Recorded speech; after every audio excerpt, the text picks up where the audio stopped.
किम परिवार एक छोटे से सेमी बेसमेंट अपार्टमेंट में रहता है।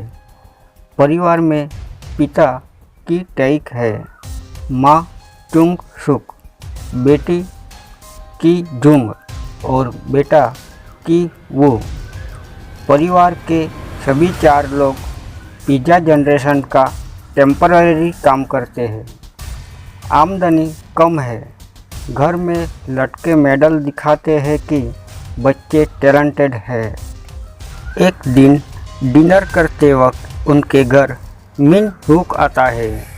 वह की वू का अच्छा दोस्त है। मिन विदेश पढ़ने जाने की तैयारी कर रहा है। डिनर के बाद की वू और मिन ड्रिंक के लिए बाहर जाते हैं। मिन यहाँ की वू से कहता है कि उसे एक पड़ोस के अमीर पार्क फैमिली के यहाँ नौकरी करनी चाहिए। उन्हें बेटी को पढ़ाने के लिए ट्यूटर की ज़रूरत है। मिन कहता है कि वह यूनिवर्सिटी के किसी और दोस्त पर भरोसा नहीं कर सकता और इसलिए वह जिम्मेदारी की वू को सौंपना चाहता है। पार्क फैमिली अपनी बेटी दा हाई के लिए किसी यूनिवर्सिटी स्टूडेंट पर ही भरोसा करेगी, लेकिन की वू के पास यूनिवर्सिटी डिग्री नहीं है। 4 बार इंट्रेंस एग्ज़ाम दिया है लेकिन उसे लिया नहीं गया। दोस्त मिन के कहने पर वह बहन की जुंग से नकली डिग्री बनवा लेता है। की जुंग जो फोटोशॉप में माहिर है। की वू अगले दिन पार्क फैमिली के यहाँ जाता है, जो कि काफ़ी रईस है। मिसेस पार्क बताती है कि मिन काफ़ी अच्छा लड़का था। वो अपनी बेटी दा हाई को हाई स्कूल तक पढ़ाने वाला था, पर वो विदेश जाने की तैयारी कर रहा है। आपकी सिफारिश उसी ने की है। मिसेस पार्क की वू का पढ़ाने का तरीका देखना चाहती है और की वू से काफ़ी प्रभावित होती है। की वू को वो केविन नाम से बुलाती है। मिसेस पार्क का बेटा दासोंग, जो पेंटिंग में इंटरेस्टेड है और थोड़ा अस्थिर है। मिसेस पार्क की वू से बताती है कि आर्ट टीचर कई आए पर कोई टीका नहीं है। यहाँ से धीरे धीरे किम परिवार के सभी 4 सदस्य पार्क फैमिली में नौकरी के लिए जुगाड़ निकालने लगते हैं। की वू अपनी बहन की जेंग को आर्ट थेरापिस्ट जेसिका बताकर नौकरी पर लगा देता है। की जुंग मिस्टर पार्क की पिछली सीट पर अपना अंडरवियर रख देती है और मिस्टर पार्क को बताती है कि ड्राइवर किसी लड़की के साथ शारीरिक संबंध बना रहा था। ड्राइवर को निकाल दिया जाता है और की वू के पिता की टेक पार्क फैमिली में ड्राइवर बनकर आ जाते हैं, जबकि माँ चुंग सुक हाउसकीपर के तौर पर पार्क फैमिली को ज्वाइन करती है। इस तरह पूरा किम परिवार मिस्टर पार्क के यहाँ नौकरी करने लगता है। इस बीच पार्क फैमिली एक कैंपिंग ट्रिप प्लान करती है और छुट्टियों पर चली जाती है। किम परिवार अब लग्जरी सुविधाओं से सजे बड़े घर में अकेला है। पार्क फैमिली के जाते ही घर की पुरानी हाउसकीपर मून क्वांग सामने आ जाती है। वह खुलासा करती है कि घर में एक छिपा हुआ रास्ता है जो घर के नीचे बने एक बंकर में पहुंचाता है।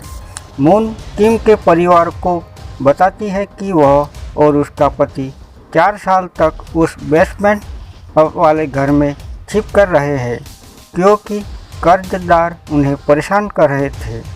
मून को किम परिवार की सच्चाई का पता चल जाता है। वह धमकी देती है कि पार्क फैमिली को वह सारी सच्चाई बता देगी कि चारों का आपस में रिश्ता है। मून शर्त रखती है कि यदि किम परिवार उसके रहस्य का खुलासा नहीं करते हैं तो वह चुप रहेगी। दोनों परिवारों के बीच झगड़ा होने लगता है। किम परिवार के चारों सदस्य दोनों पति पत्नी को घायल कर देते हैं। और बांधकर बेसमेंट में बंद कराते हैं। खराब होने की वजह से मिस्टर पार्क और उनकी फैमिली घर लौटती है।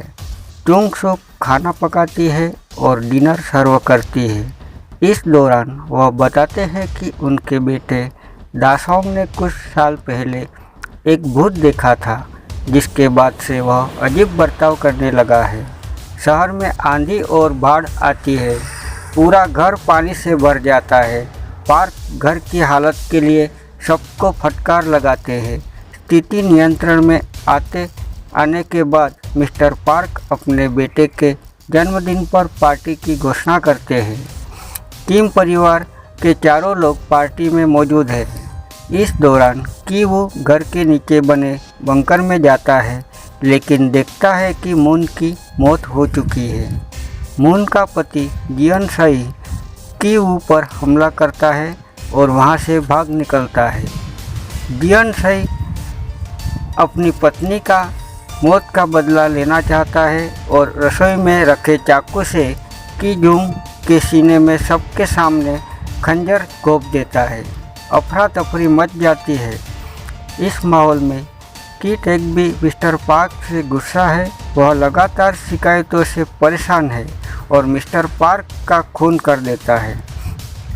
अब कुछ हफ्तों बाद की कहानी दिखाई जाती है कि वो अब ठीक है। वह मून के पति के हमले की वजह से कोमा में चला गया था। कि वो और उसकी मां चुंग सुक पर फ्रॉड का आरोप लगा है, जबकि उसकी बहन की जंग घायल होने और चोट लगने की वजह से मर गई है। पिता टिक टेक पर मिस्टर पार्क के खून का इल्ज़ाम है और वह फरार है। मिस्टर पार्क का घर एक जर्मन परिवार को बेच दिया गया है। कि वो को उसके पिता का संदेश मिलता है कि वह अभी भी उसी बंकर में छिप कर रह रहा है। कि वो अपने पिता को चिट्ठी लिखता है कि एक दिन वह खूब पैसे कमाएगा और वही बंगला खरीदेगा। वह वादा करता है कि एक दिन परिवार को मिलाकर रहेगा। इस फिल्म को डायरेक्ट किया है बोंग जून हो ने।